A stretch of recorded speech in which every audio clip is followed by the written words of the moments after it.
to a level that, sorry guys, to a level that everybody is becoming a little bit worrisome and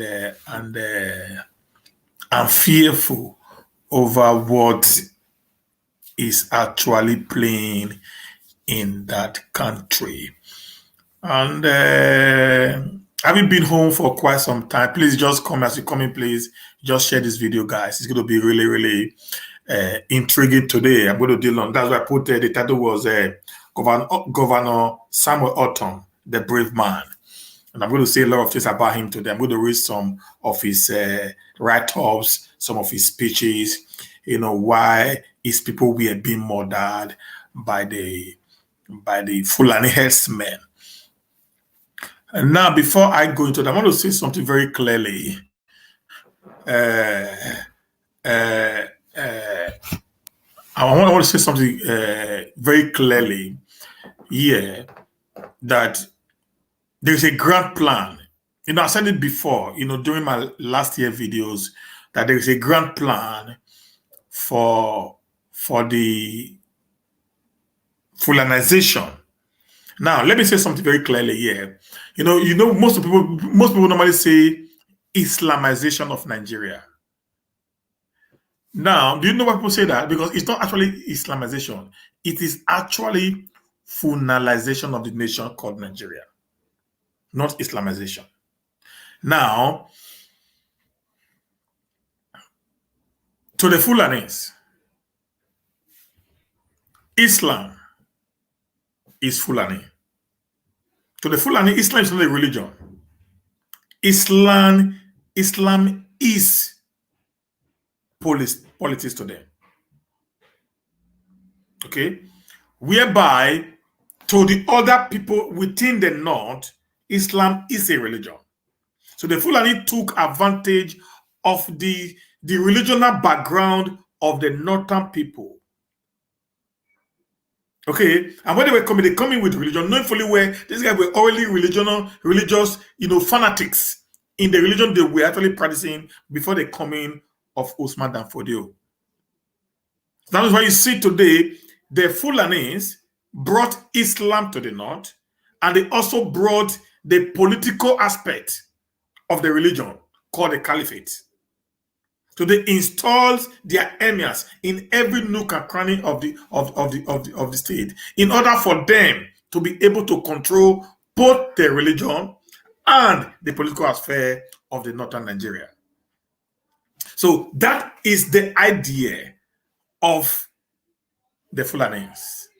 Now, when they come in the name of Islam, but actually they're actually having this idea, this prospect of taking over the nation called Nigeria for the Fulanis. I'm going to say something very clear to you. Before the 1804 jihad war by Usman Dan Fodio, in Nigeria, in the northern Nigeria,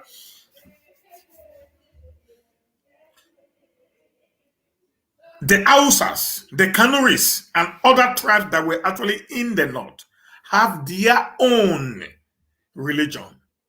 They have their own culture and ethnic whatever. But the moment they came, because of the idea that the Fulanis, led by Usman Dan Fodio, had, they actually not only ended their religion, they also ended the culture of an Hausa man. They also ended the culture of a Kanuri man. They also ended the traditions of these people. And they superimposed on them what we call today the Islamic religion. So they now make the Islamic religion not only become a religion, but also the culture that they practice. Okay, guys? So that is the way and manner they have been able to put the North under perpetual control in the last hundreds of years. Just like we who are Christians today, it is To us, it is an abomination if you speak against a man of God. It's a crime. We are ready to defend the man of God even when we knew he had done something that is against the ethics of what we practice. Because he's already called a man of God, there is a question we're going to bring up: touch not my anointed, do my prophet no harm. Then whatever he does, it is insignificant, it is of no importance to us. All you need to do, keep quiet, just follow. So they have to introduce this into the culture and tradition of the northern people. It became difficult for anyone to go against the dictates of the Fulanis. That's why if you are speaking against the Fulanis, they will tell you are speaking against Islam.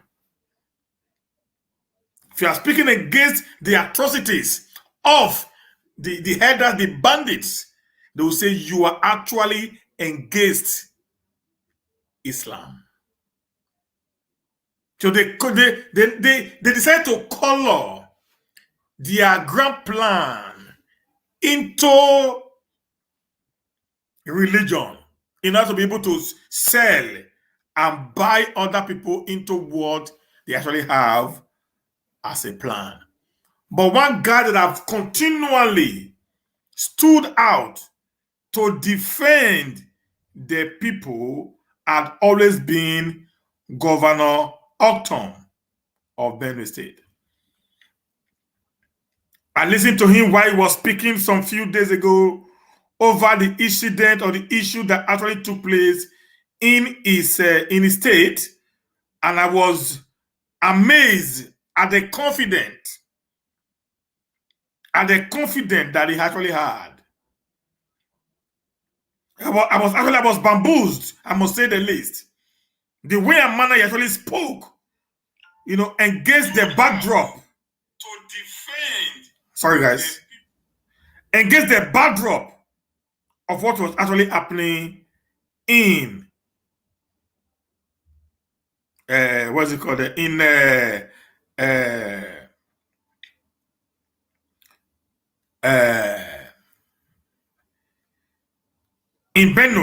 So we're going to look at some of the things he has said. Please, while I'm just doing that, please, I'm just coming. If you are coming, please just press the share button as we, continue to share this word of freedom to everyone that needs to hear. Nigeria is at the verge, of disintegration if care isn't taken. This is not just a say, but this is a warning to everyone that actually love Nigeria. We need to start doing things the right way. And I'm going to speak to the president today.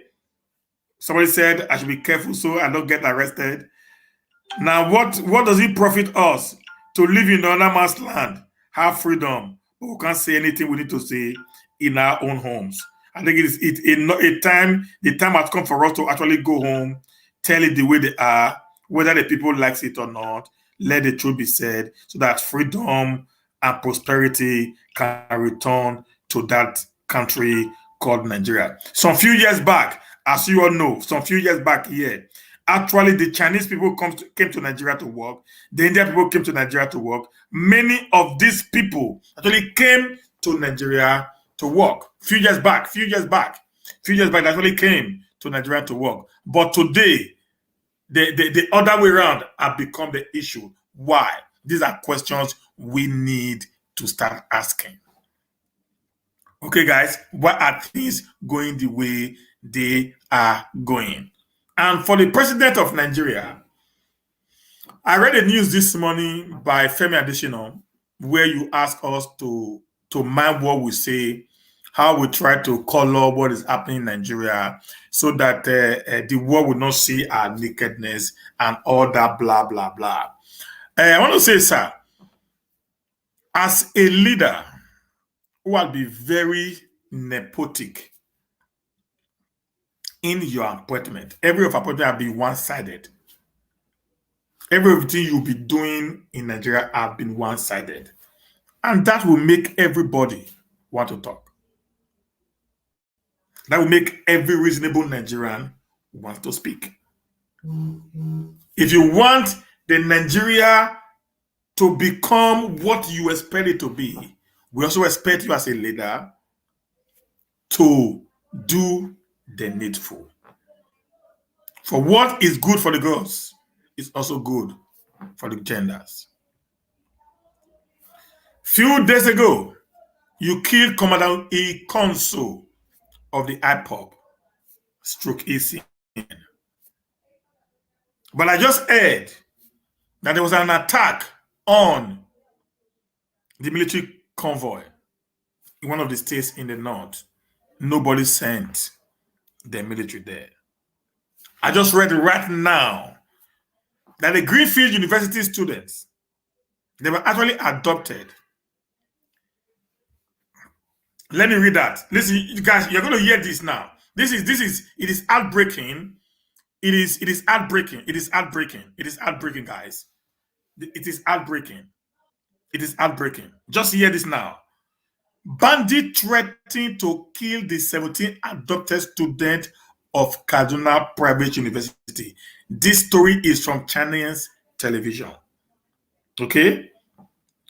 The adopters of students of Greenfield University in Kaduna have threatened to kill the remaining 17 students. Remember, they've killed 5 in 2 batches, 1-3 and 1-2. To kill the remaining 17 students in their custody if their parents and the state government fails to pay the sum of 100 million as ransom by today, tomorrow being Tuesday, 4th May 2021. Bandits are giving orders to the government. And these guys have not yet been declared a terrorist organization. But IPOB, that was carrying flag, that their leader will be on the microphone for 10 hours talking, their organization have been declared a terrorist organization. Let's go on. So this was disclosed by some of the parents of the adopted student on Monday, which is today. The parents of the victim who did not want their name mentioned due to fear told Chinese television that the first demand of 100 million by the bandit is in addition to the over 50 million ransom paid to them over the weekend, with the assurance to release their children. He said, in addition to the 100 million, the parents said the bandit also demanded 10 new motorcycles before the end of tomorrow, Tuesday, 4th May. Failure which they have no choice but to kill the remaining 17 students in their custody.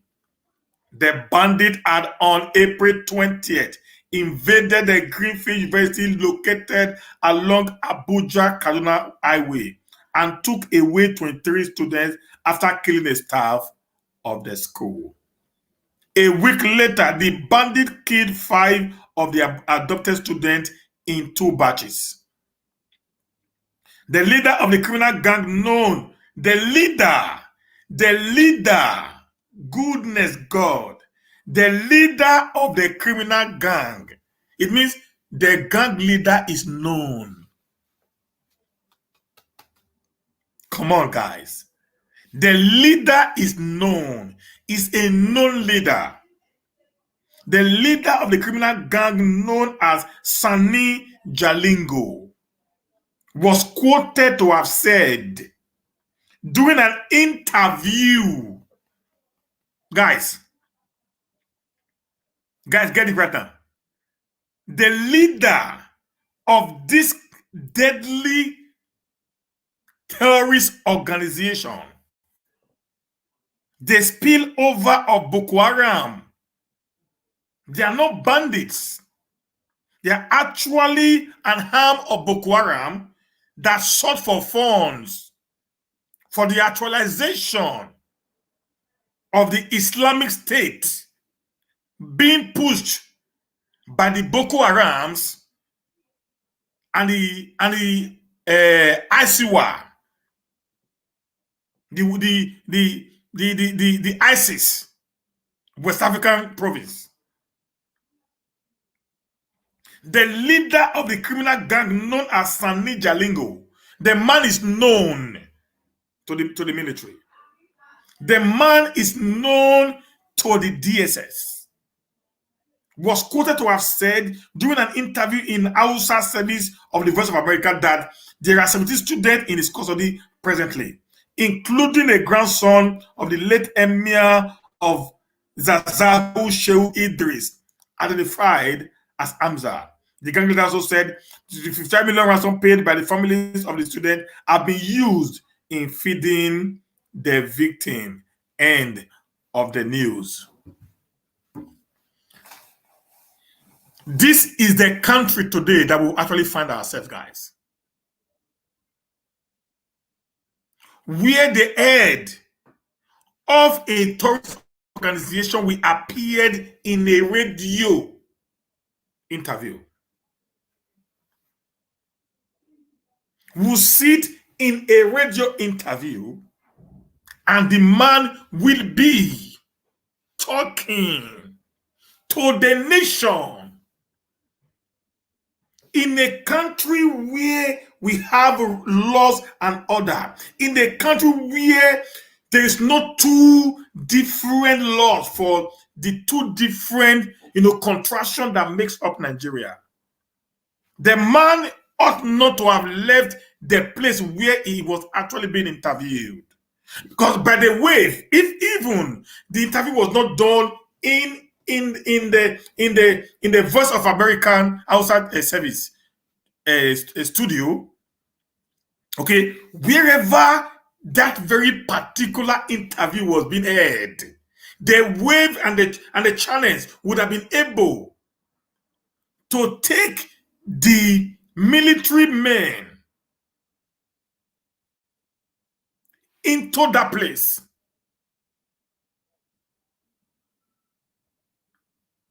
But no, the government did nothing. They allowed him say all he had to say, and they actually allowed him to go. But I'm very sure when the spokesman of IPOB, Emmanuel Powerful, made a statement on China's television, immediately, because China gave him a platform to actually air his view on the attack on the ESN commandant and all that and that, they were sanctioned to pay 5 million naira. So somebody's going to tell me today, oh, sir, it's just normal. Listen, guys, it is becoming more clearer by the day that there is an agenda. I'm not saying this now. Ortom is saying it. Not just me alone. Ortom, Governor Ortom is saying it.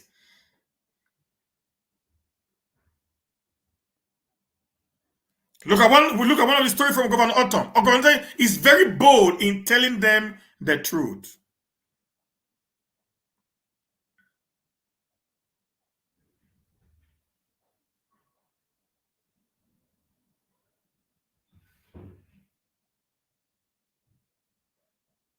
He said, blame Fulani nationality movement, made Tiela for jihad. Governor Ortom tells the JNI. The JNI is the umbrella body of all the Islamic, group in Nigeria, led by the Sultan of Sokoto. Okay? The Governor Samuel Ortom of Benue State has said that the Jamahutu Nasi Islam, the JNI, should blame Fulani nationality movement, Meitiala Kato Ore, and Meitiala Kato Elders Association, and not Governor Sam Ortom for describing the killing in the state as a jihadist agenda.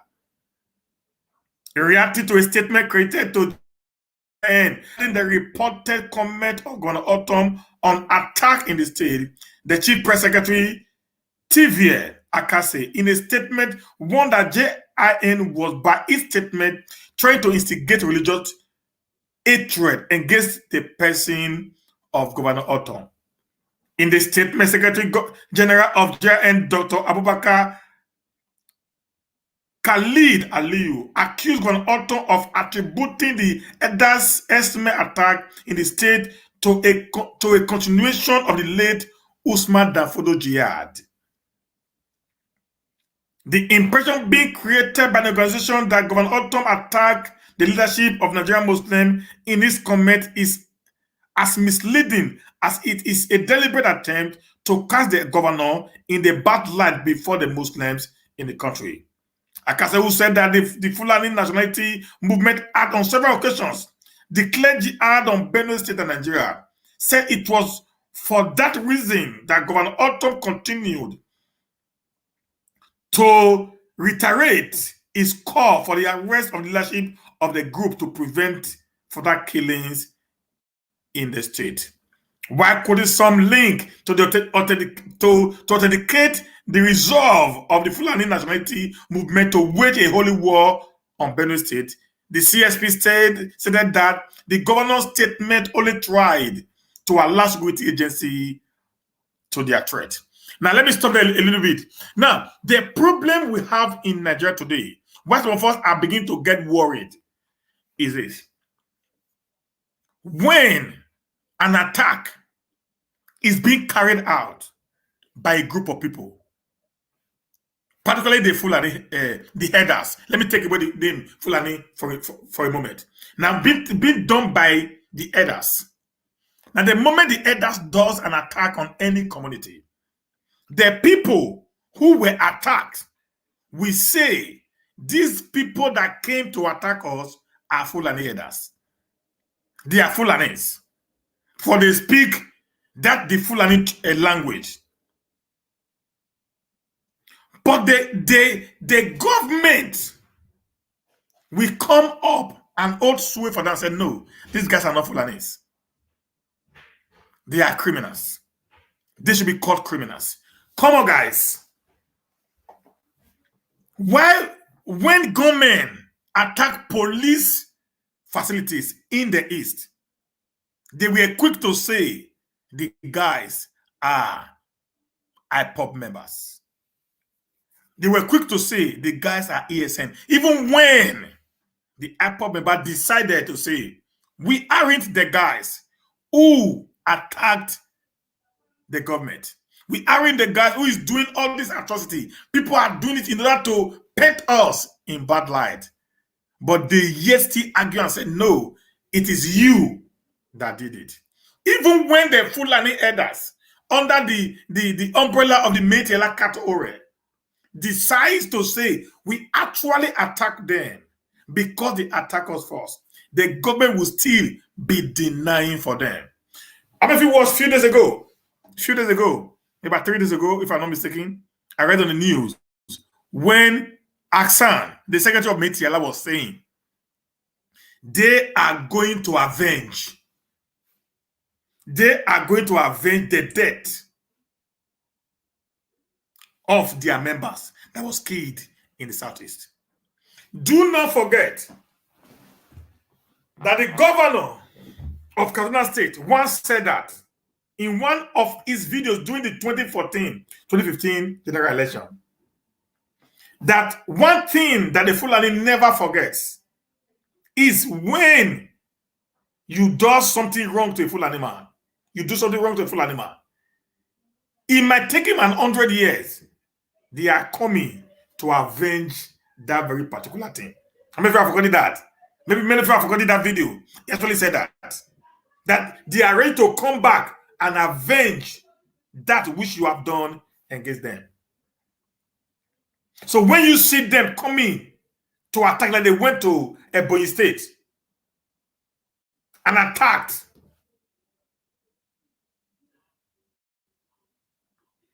they went to Enugu and attacked.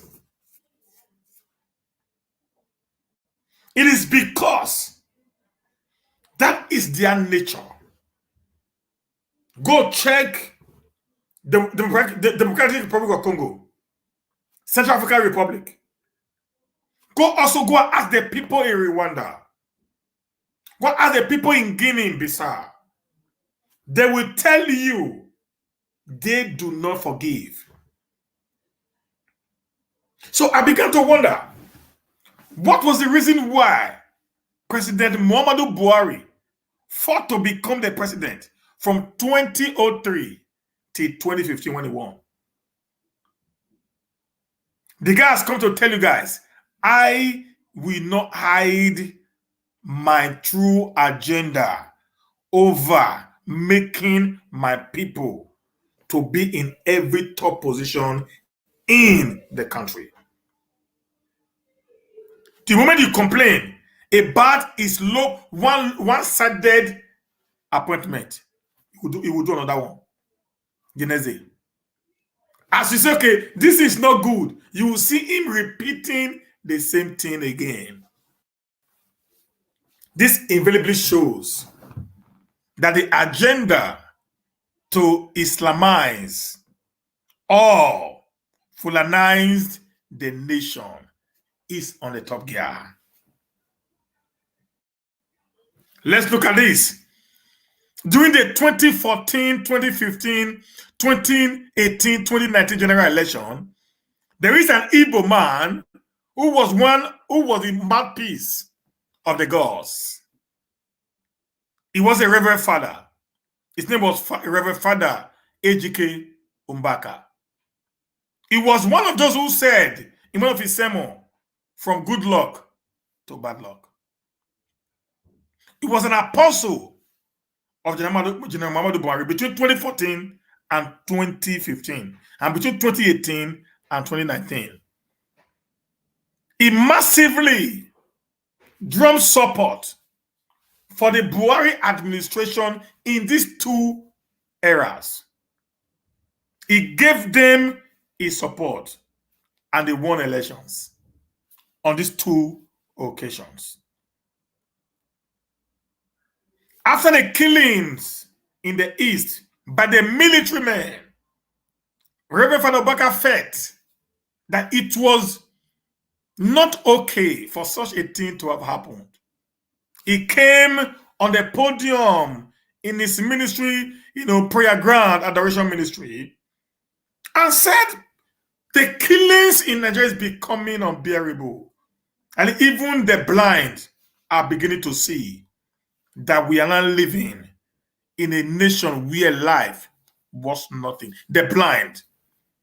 The deaf is beginning to hear the sound of guns.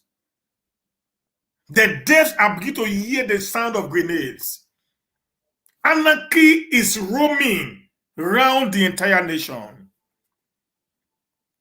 The matter to put off the garment of shame that is going to feel by supporting a man that everyone said it was a disaster awaiting the nation called Nigeria. He came to the podium and said, yes, I already supported him. But today, the nation is bleeding. The blood of the youth is being spilled on every corner of the nation. If that boy should do something about the insecurity in Nigeria, he should resign or be impeached. The moment he said that, the spokesperson to the president, Gabashew, came on air, and all he could say in defense of the president was Reverend Father Umbaka actually came once upon a time to request for a contract from the presidency. It was because the president refused to give him contract. That is why he had come to blackmail him. That is the nation we find ourselves. Nepotism of the highest order. So the likes of Governor Ortom of Benue has shown that there are still men who are ready. When they keep people in the handicap, you know what he said? He said, I'm already 65 years of age. Come and kill me. He said, I can't govern dead people. He said, I can't be a governor over dead people. Enough is enough. We need people like Ortom who will stand in the face of tyranny and speak truth to power. Senator Dine Milai once said, if I talk, I die. If I don't talk, I die. They said, I rather talk and die. Beni will say, Emana bo bianaji, or mase emana na lela.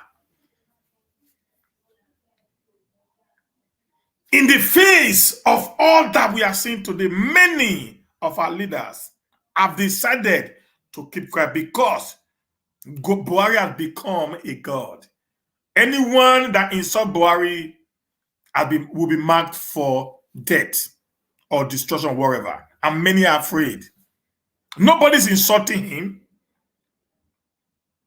But as a leader who was employed by the people, one thing the Nigerian system hasn't understood is this. The moment you decide to go into the public office, you have now become a public servant, owned, controlled by the people. And in such a situation, you have no other alternative than to speak for the people, listen to the people, get their advices, and do according to their wills.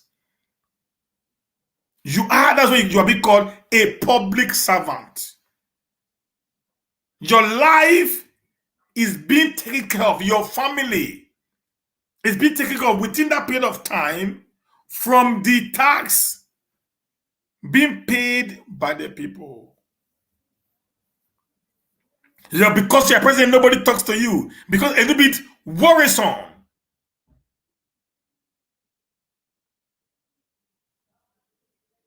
Because they really be worrisome on what is about to happen.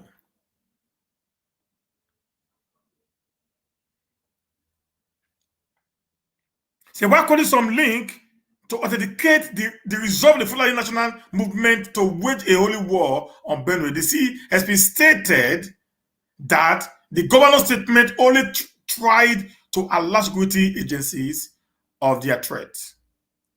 Governor Ortom used the program to draw the attention of security agencies to the inflammatory statements made by the said group vying to wage a jihad and mobilize their members to invade Benue and resist the implementation of the open grazing prohibition and ranching establishment law passed by the state. Akase condemned this negative brand of an Ortom by the GIN. It maintained that the Benue State governor has enormous respect for the leadership of the Jama'atu Nasir Islam and all other Nigerian Muslims and would not have launched an attack on their religion. I just said it before. Now, what they do, they have a way of making everyone believes that an attack on the Fulani race because of the atrocity they are committing since the inception of the leadership of General Muhammadu Buhari, they quickly tag it to be an attack on Islam. Hear this, guys. This is what they do. Now, and every other Muslim around the world or around Nigeria buys into it because, like I said, that's why I said it started from the Jihad War of 1804 by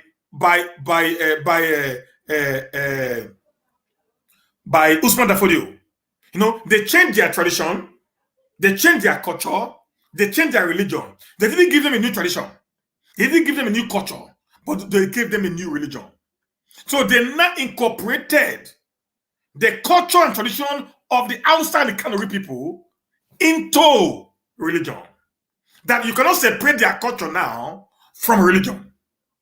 So that makes it very difficult for anyone to be able to speak to anybody in the north without the northerners who are Muslims not seeing it as an attack on Islam.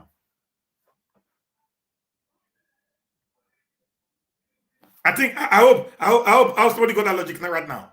So anytime what they do now is they don't think anything anymore. They don't see it as an attack on Islam. So whatever you say today will not become a thing that is against what they believe, because they have no culture anymore. They only have a religion, which now stands between their culture, tradition, as of today. And this was the plan in order to enslave the people perpetually. But the likes of Governor Ortom of Benue have been able to expose this secret to their people. So yes, Islam is a religion, just like Christianity is a religion. In the South today, we see all our culture there. I will tell you, an Igbo man will tell you, I'm an Igbo man. I have my culture, I have my tradition. Ibinima will tell you, I have my culture. Isukuma will tell you, I have my culture, because our culture did not actually intermingle with our tradition, with our way of life. We still kept our culture intact, even despite we embrace Christianity. So then when you insult a pastor or you insult the church, I don't feel offended that you are abusing my culture. You are abusing my tradition. I take it as if it is my religion and some people are making mistakes. But when you now decide to insult my tradition and culture as a Benin man, then I have to rise in defense of my culture. You see why there's always this. You see why there's always, a conflict in the north,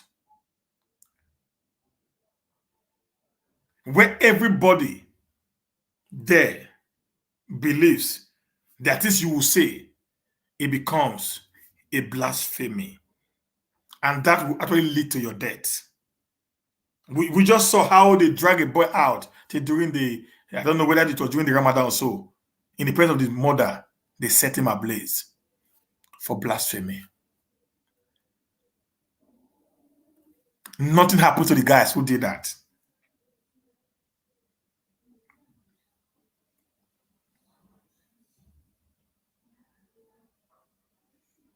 Nothing. Everything was like nothing happened. But if it happened in the east or any other part of the south, will the government actually look the other way around? If the ways Governor Samuel Ortom is speaking, other governors in the south are actually speaking, or in the middle belt are speaking the same way. You know why he left PDP? We all know why he left PDP. I mean, he left APC. He left APC because he was actually speaking the truth. They began to attack him. There's what we call political affiliation, which the guy never wanted to be part of. Just like what Smart Adeyemi was doing in the House when he was crying. He said, let's close down the assembly. The president needs to do something and end the insecurity. He went above the natural thinking mentality of every Nigerian politician. And wherever. Then the wife of Tinubu was behind him and said, are you a spy? Are you a PDP?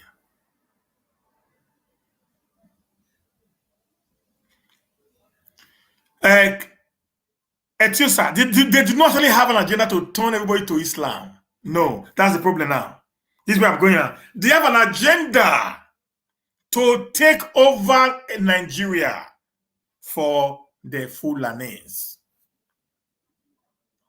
If you speak to an Hausa man, will tell you categorically clear that they are also under the same heavy bondage that we are also into. How many Hausa men actually control their states in the north? Check all the governors in the north. Check all the governors in the north. They are Fulanis. Check it. They are next Fulanis anyways. They are good ones. But the problem is this: they are scared of saying to their people, you are bad. They are scared of rolling out arms and ammunition against their people for the atrocities that they are committing. Can somebody tell me here, is there any governor in the north that have done what Hope Uzodinma is doing in the east? Can anybody tell me, is there any governor in the north that has done what Dave Umahiya is doing in the east? That at the slightest opportunity, they send the Nigerian military to kill their people. Even in Katsina State, whereby kidnapping became an order of the day, it can't do that right now. Have you seen military wiping out people the way they do in the south? Because they have one thing in common. It is like, I don't know, it is against what they believe. They will not be ready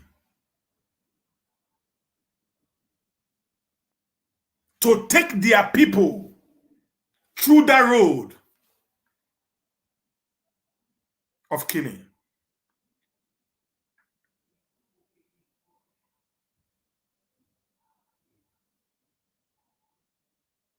But when it happens in the south, our leaders are quick to call this same group of people who have taken over the military as of today, and they will go to our villages and kill our people. And our leaders will be so proud that they have done something. Whereas these people protect their people even when they know. When they know, in Kasade, they pay tax to bandits before they go to their farms. In President Muhammadu Buhari state of origin, they pay tax to bandits before they are allowed to farm.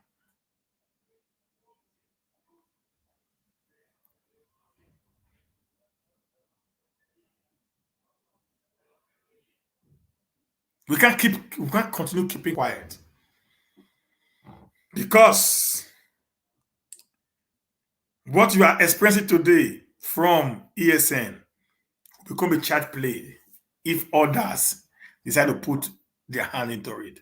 I said it during my time. The government needs to sit down with these guys. We need to talk our way out. Nigerian indivisibility is negotiable. For us to become one, we must sit down and discuss how we are going to become one people. Look what Ortom said again. I love him. He said, I will resist plot by Esme to orchestrate leadership change in Benue State. I will resist Esme to orchestrate leadership change in Benue State.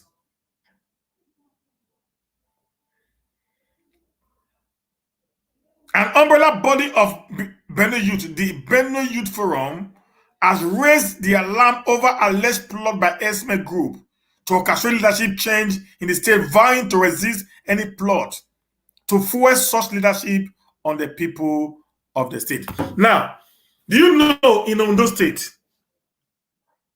the governor of Ondo State, Akole Delu, made a law just the way it's happening in Benue State. They made a law banning open grazing. Guys, Chief Dele Momondo, I was listening to him this morning. He said when he went to Ondo State, he still see cow on the road, on the street, on the major roads. It means these guys refuses to obey the law of Ondo State.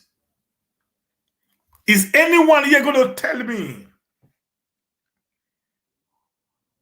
today in Kaduna State they destroy people's drinks, beer parlors, and be locked down?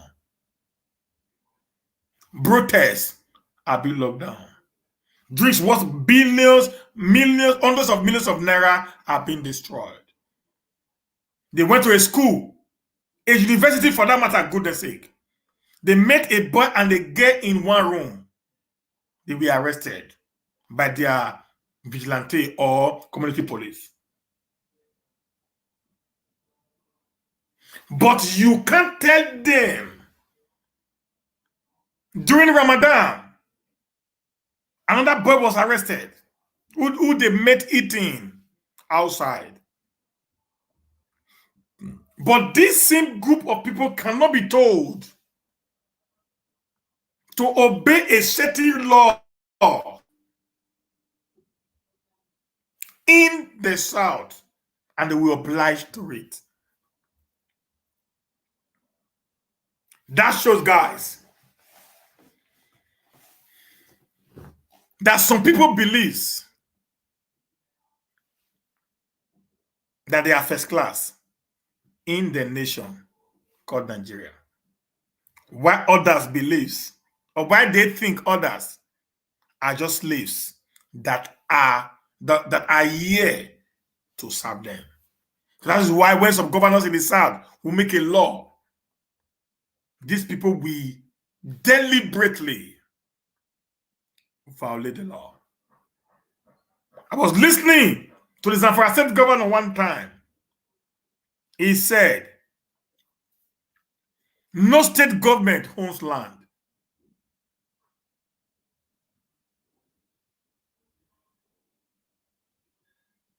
Yes, I've seen it. Yeah, I've seen it. That was in Niger State. I'm coming there. Sir. He said no state government owns land. Nobody should tell anyone to leave their state. That they have the right to live anywhere. All forests belongs to the government.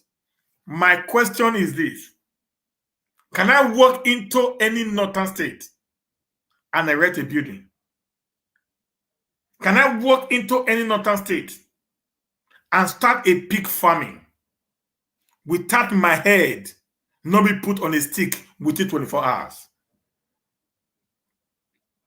We in the South, we feel it's okay because of what our greedy, selfish leaders want.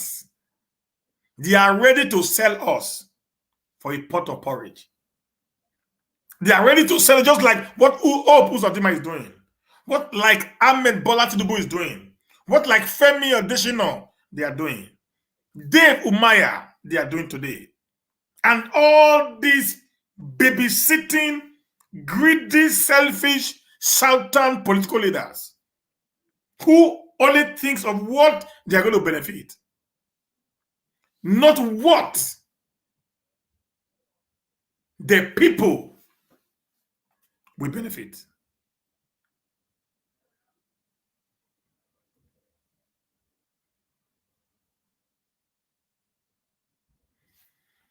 In Niger State, now Boko Haram already taken over 53 communities, 53 villages in Niger. They've already hosted their flag in 53 communities in Niger State, where they now have control over. They brought out all the Christians, guys. I'm not a religious fanatic. I'm not an extremist. But I can tell you what Boko Haram did to those people and send out the videos. If it happened to a Muslim in a Christian community, there will be war.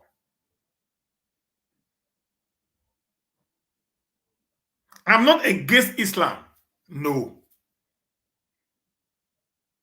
But the truth must be told. And until we begin to tell ourselves this simple, logical truth, the peace that we are actually looking for will elude us. Thousands of people were forced under gunpoint ahead. They didn't show them ahead. Some people were killed. Those that refuses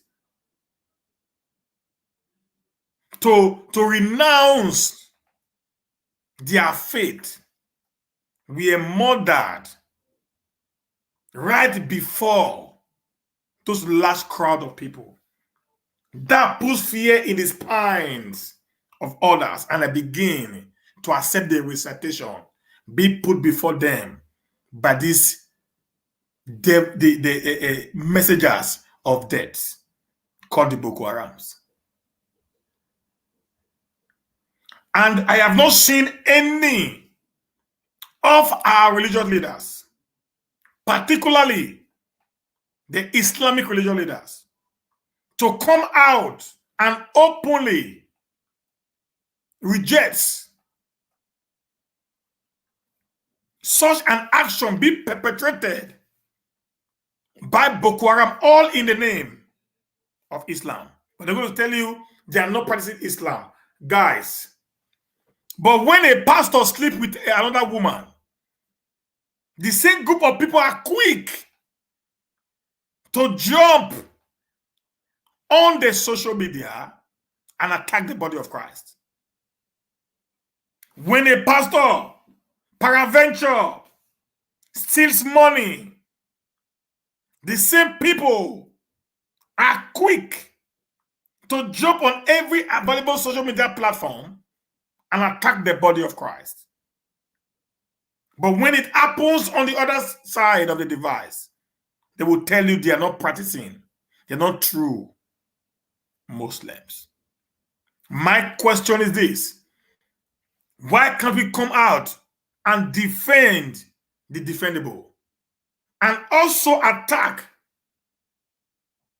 what we know is creating more division among the people? The rate at which the Fulanis are being hated today in Nigeria is actually caused by the nepotic, the silent nature of the leaders of the Fulani bodies, which is the president of Nigeria today. Believe it or not. People that see the Fulanis as the enemy of the state, they actually has also painted themselves as part of the people who have become the problem of the state called Nigeria today. They will tell you, we'll kill you. Nothing will happen.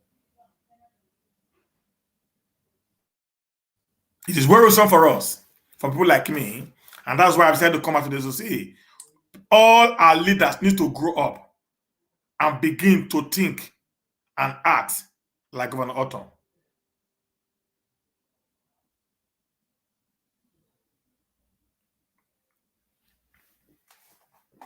Don't keep quiet when your people are being killed. Defend your people. If you can't do anything, talk. Talk is cheap. You have immunity also. A man that they wanted to kill, if not God, this man would have been dead when he went to his farm. He ran 1.5 kilometers without no stop from the hired assassins, who he also said were Fulanis. Look at this. He said, Governor Ortom, President Buhari cannot stop me from speaking about killings in Benue. Governor Samuel Ortom has said he will not be cowed by President Muhammadu Buhari from speaking his mind about attacks and killings in Benue State. Ortom, who said this while campaigning in Con Conchicia local government area, was reacting to claim by the spokesperson of the president, Malam Gabashew, that he had been attacking and accusing the president of Islamization plot during his campaign. Ortom said, "I'm not sure it's coming from Mr. President, but from the presidency. In my campaign, I have never insulted President Buhari.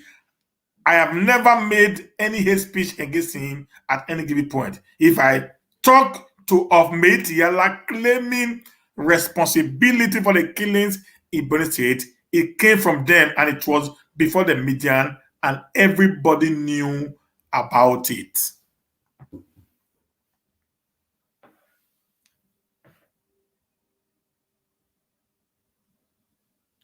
See, this guy is always very out, very bold to reply every statement that comes from the presidency in defense of his people.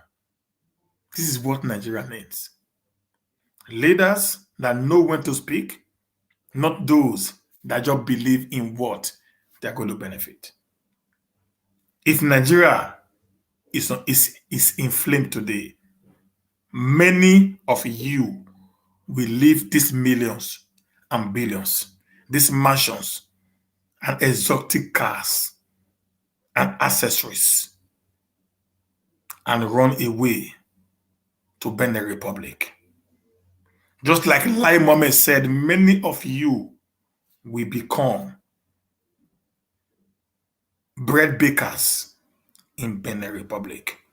Many of you professors will turn to cis boys if anything happens to the nation called Nigeria. Not being together. Okay. We are believing for us to be together, we need to speak, to have a new cause.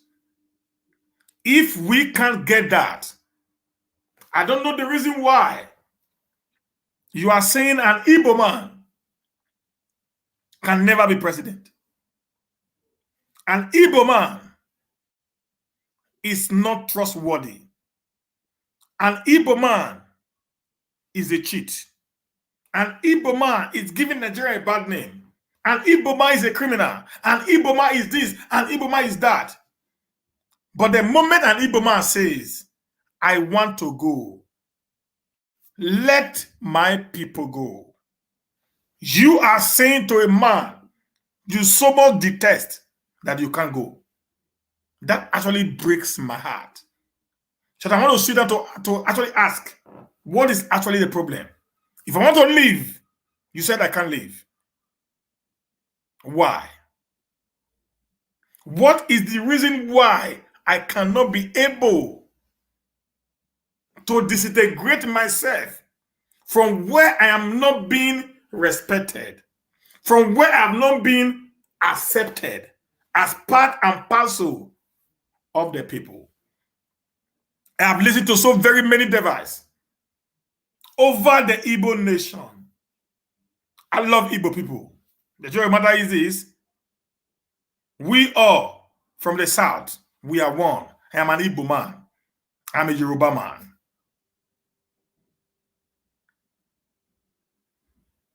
That's what we have. That's our cultures are very, very similar in nature.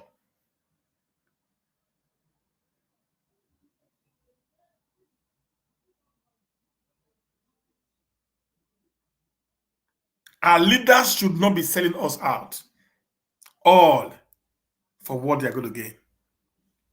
The problem today in the South is we have leaders who are so greedy, who are ready to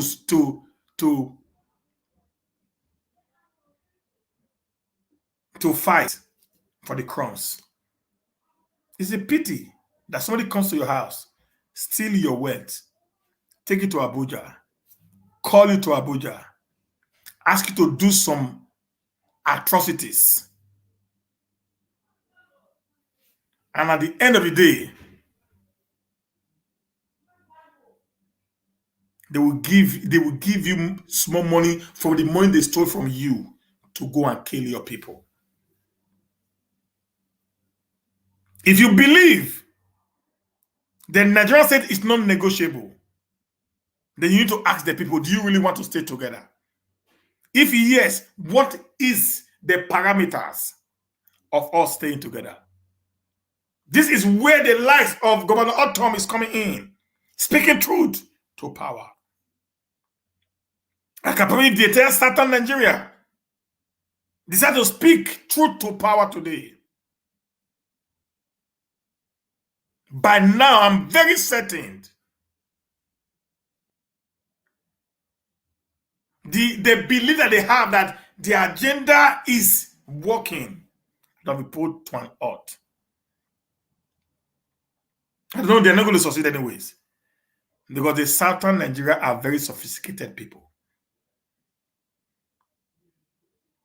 People might like Nnamdi Kanu, might hate him.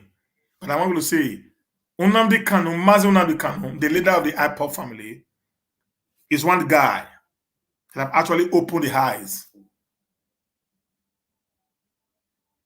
of the people.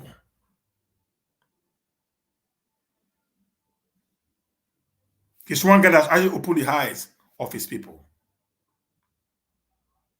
I told somebody yesterday, I said, come, listen, guy. This is the first time in the Igbo nation, in my close to 50 years on planet Earth, this is the first time I see an Igbo having a leader. The first time it happened was in the 60s, during the time of Ojukwu. If you read the history of the Igbo nation from the beginning, the Igbo nation, and from the beginning, they are Republican in nature. So they don't have leaders. They are capitalists in nature.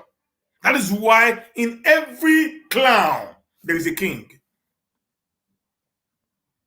They do not actually believe in power being concentrated in the hands of one man. The first time they tried it was in time of Ojukwu, during the Nigerian Civil War. And why they actually rallied around Ojukwu, it was because of what was happening to the people. But this time around, this is the first time that people naturally accepted a guy who had no gun, who had no money, but who just talked to them and they buy into what he is selling. To the point I would listen to a video from the late Commander Ikonso, said if Nnamdi Kanu asked him to go to Aso Rock, he's ready to take his life, to risk his life and go there. I've spoken to so very many who actually said the same thing. And I began to wonder, how had he been able to penetrate these people? If it was in a developed world, such a man would have been called to sit down and be and they will have, some kind of a conversation between him and the government. It's not bringing the people in by force. Rather, the people are actually sponsoring his lifestyle. Not him paying them. People are actually paying him. That tells you that this guy has something.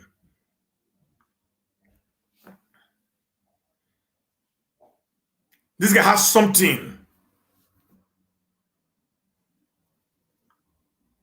that we need in a time like this.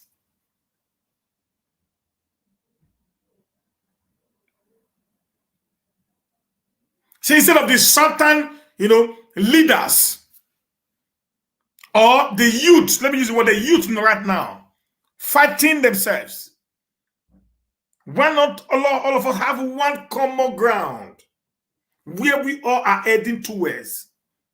That is the liberation of the state called Nigeria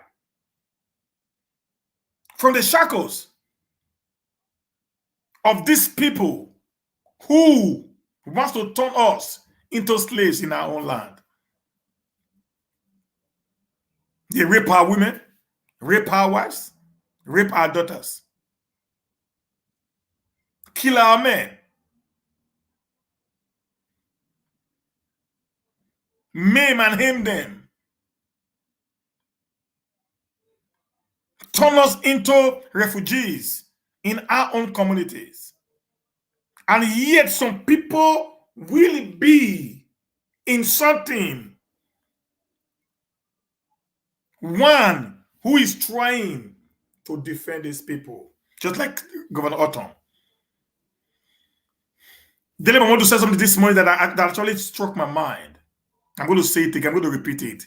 He said, if the Nigerian government had done well, said Nnamdi Kanu would have been irrelevant.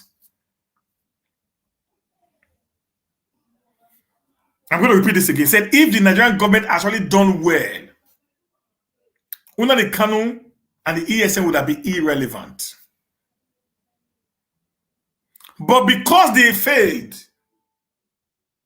a guy came and stepped into their shoes and decided to do the needful.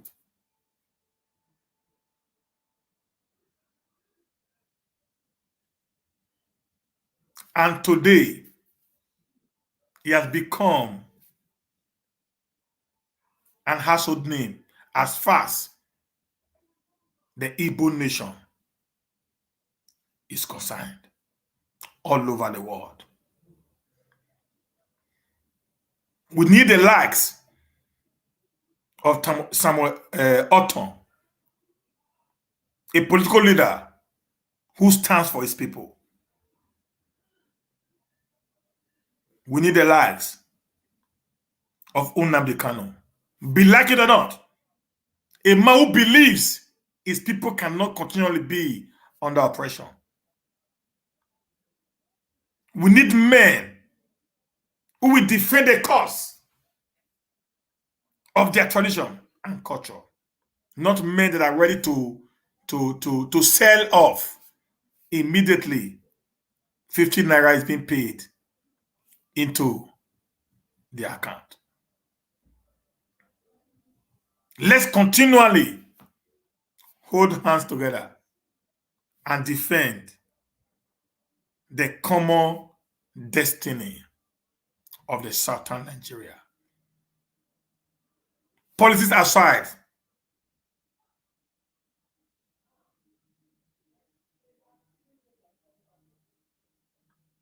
let all of us put our heads together and help the South.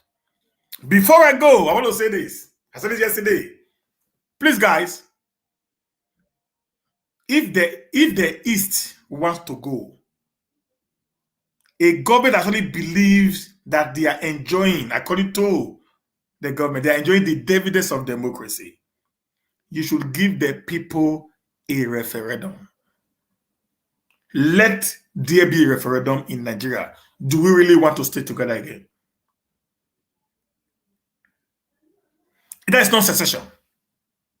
If somebody is saying, the way you are treating me is not good, I don't like it anymore, I want to quit, you give him a benefit of that. He will decide to stay or to leave. Is that not true? These people need it. Let Buhari give them a referendum. If the governors or the political leaders in the East believes that Nnamdi Kanu has no power over the people, or the people are not tired of the way and manner they are being treated, let a referendum be called. Let them decide who wants to stay, who wants to leave. And let's see what is happening. And the holy nations in the world who are actually still multi-ethnical in nature today that have survived. Because the truth of the matter is this: the Nigerian state is no more, I'm going to say it now. What is the English I'm going to use now? It's no more in fashion in the world today. The Nigerian state is no more in fashion. It has gone out of fashion. The system today of this multi-ethnic nation today is no more in fashion. It has gone out. Many of them have already broken into pieces, like USSR and all that. Okay. The only two today is Switzerland and United Kingdom that is left, and Nigeria. Every other one today, every nation today is along the ethnic line. Yeah. And you know why?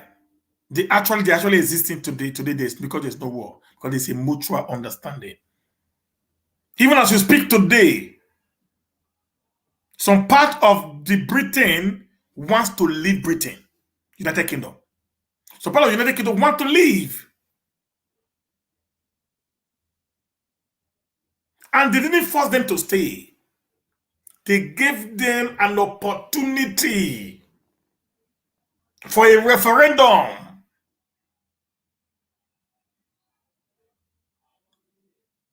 When the people vote for exit, they will exit the union.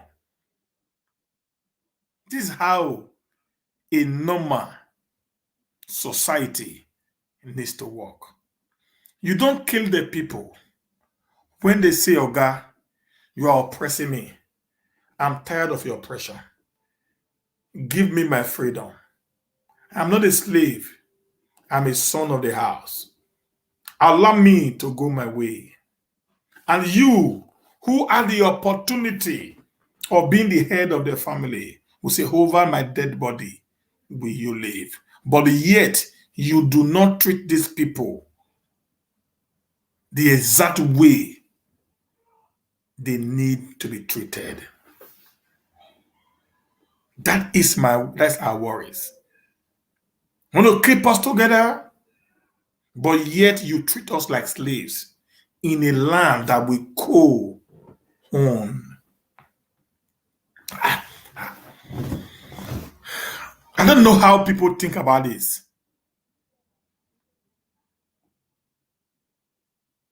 We never agreed to come together in the first place. Olise, Barrister Olise Abakuba, SCN, the former chairman, president of Nigeria Bar Association, easily said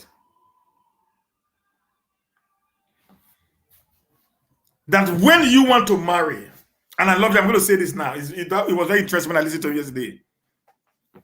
When you want to marry, said you go and get your wife. That one says, whosoever that find the wife, whosoever that find it, know your parents. You present a wife to your mother or to your father, and they said, okay, yes, thank you, go.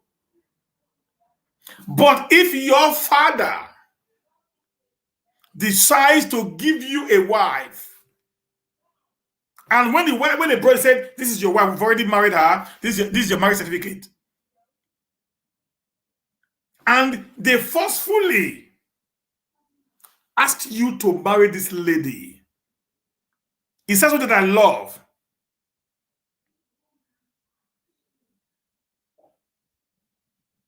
The first thing that I love said, you are banded together by the certificate, but not by mutual agreement or mutual understanding. And he said, such a home will know no peace.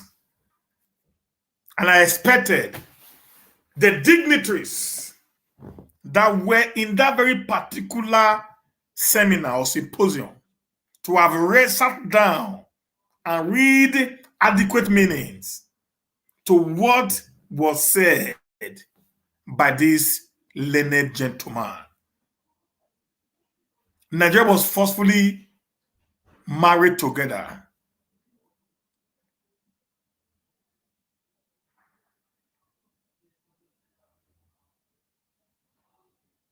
And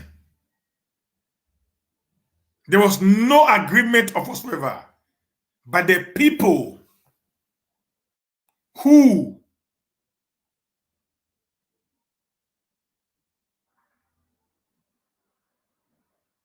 were part of that very particular kingdoms or nations before the amalgamation.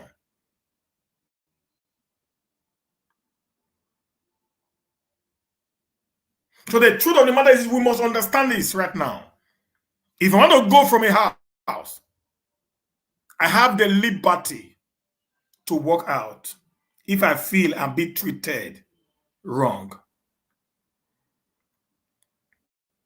You don't kill me because I said I do not want to be part of this atrocity. If you want me to be part of it, then you must treat me as equal owner of the nation called Nigeria. These are simple. It's as simple as ABC. You don't attack every person who speaks against you and you want it to remain with you. How can that be possible?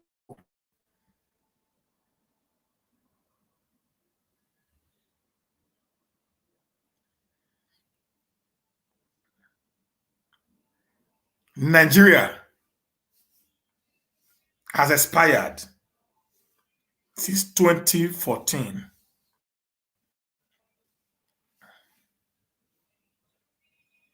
Before, that's the truth of the matter there. It's just that the leaders in the South are too greedy.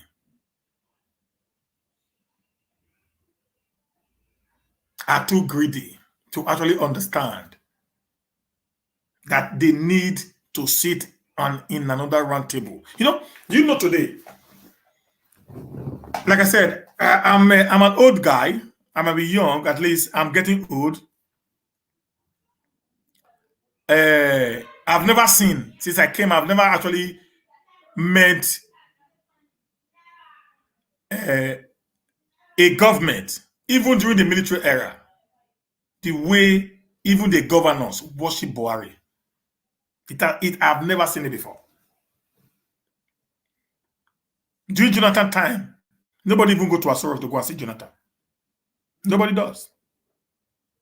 But today, going to Aso Rock to go and see Buhari is like you are going to Mecca or you are going to what is it called? To Jerusalem.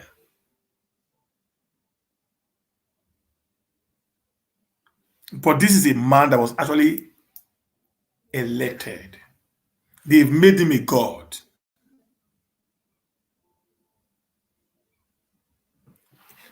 In this dispensation, which has made him to feel he's above the law. He knows everything about Nigeria.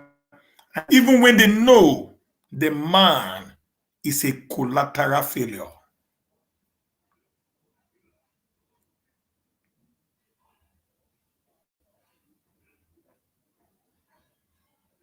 So we as a people must begin to start thinking. Let us not deceive ourselves, guys. We need Nnamdi Kanu to talk. We need Samuel Ortom to talk. We need everyone that had the balls in the South, in the Middle Belt, to speak. Maybe that will put some of these people back to understand the level of insecurity and oppression in the land.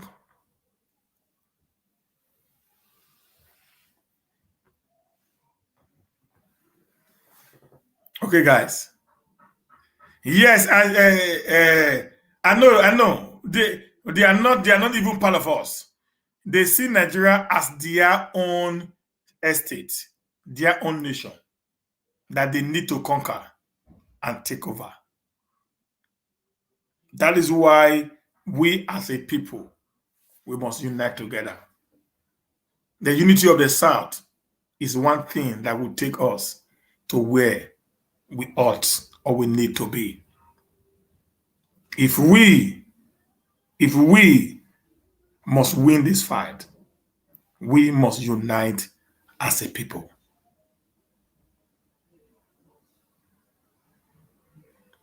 We must unite as a people. We should not allow politics to divide us. I'm calling on Hope Uzodima, Governor Umaya, Governor Obiano. What's the name of the other governor again? In the east, I can't remember that now. The last one, Umaya, Obiano, Governor Dave. Yeah, that's David Umaya. Then Obiano, Governor Ifeanyi, Governor Ozodima, and the Abia State Governor. I'm calling on the South Governor, Wike Bernard of Cross River, I think Akwa Ibom or so, or Cross River. Then I'm calling on a Do governor. I'm calling on a Delta State governor. Then all the Southwest governors. Please, guys, put your differences aside. Understand your people and what they are clamoring for. Don't sell your people out. Sheyi Makinde, you'll be one guy that I so much loved because you are a youth and you've actually performed well in this your government. But the one thing I will beg you not to do is to sell your people to the federal government. Sunday Ibao is actually fighting for his people.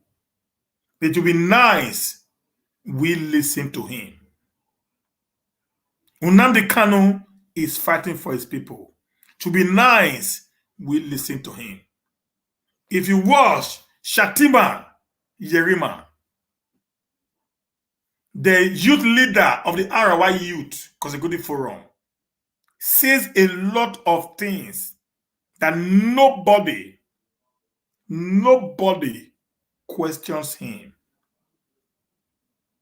Don't forget, it was Shatima that actually gave that October order that all the Southerner should leave the North.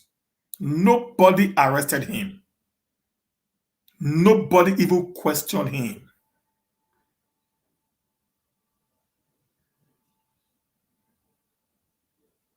Because it's very, very important right now that the Southern leaders, particularly the political leaders, the traditional leaders, rather than asking the military to come and invade your people,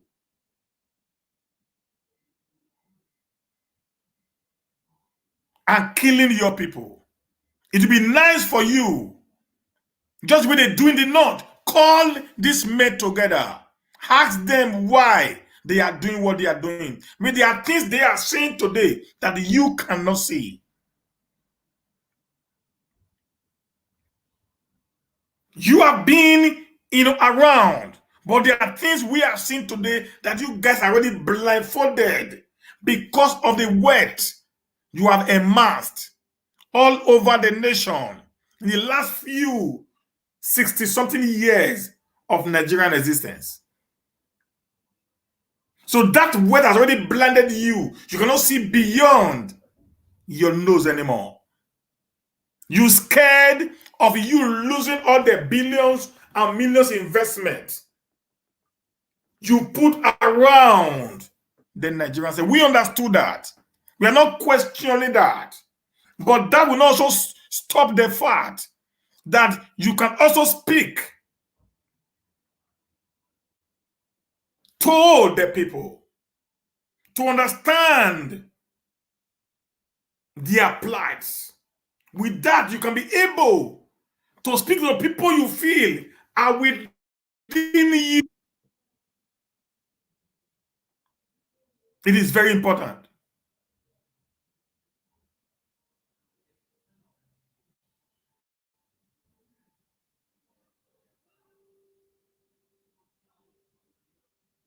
It is very, very important. These guys, they speak, they both had to come out. Hassan was talking on Chinese television, threatening to avenge the death of 50 Fulanis that we did not see in the East.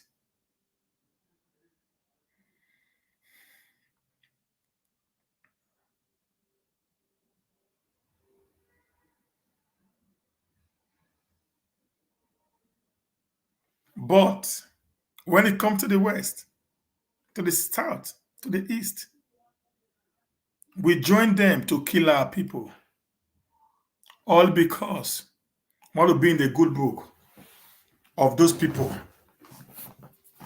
that are actually oppressing us. Go around the world today, except in Senegal, in Gambia, you hardly see a full animal. But go around the world, you must see an Edo man, an Igbo man, an Ishan man, an Ikuri man, an Ijaw man, all over the globe.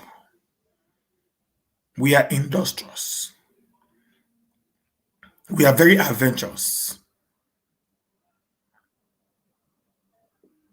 We believe in the work of our hands. That's why we are so civilized that taking lives scares us to the marrow. Not because we are afraid, because we see human life as being sacred.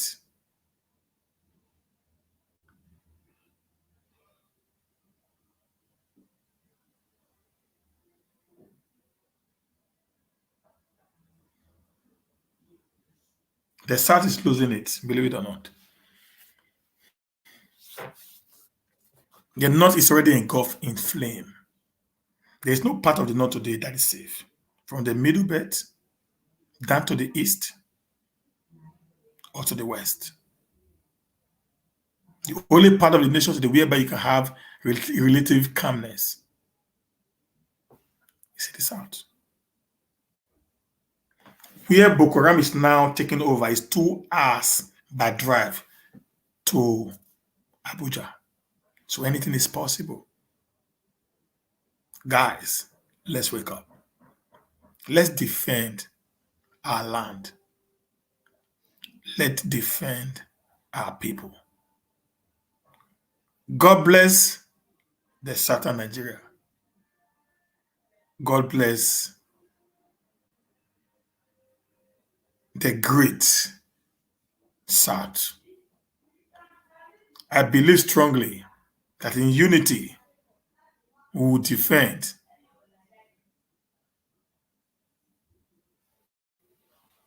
and destroy the plans of the enemies.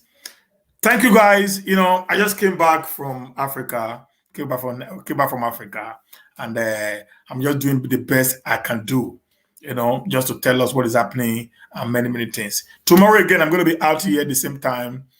Trying to give us more, insight on what is happening and how we can move forward. And I believe in the next few days, I'll be back to life again. Very strong. And more. Ready. Thank you guys. I appreciate you for every one of you. Johnson, Lincoln, I appreciate you. Roslyn, I appreciate you. And all of you who are here today, I say a very big thank you. Agawa, Mibe, God bless you. Sarah Ivy, I appreciate every one of you for coming into the show today. Please, tomorrow, let's have time together as we come discuss issues bordering on the Southtown, Nigeria. Until we see you next time, have a great day. God bless you by now. And bye.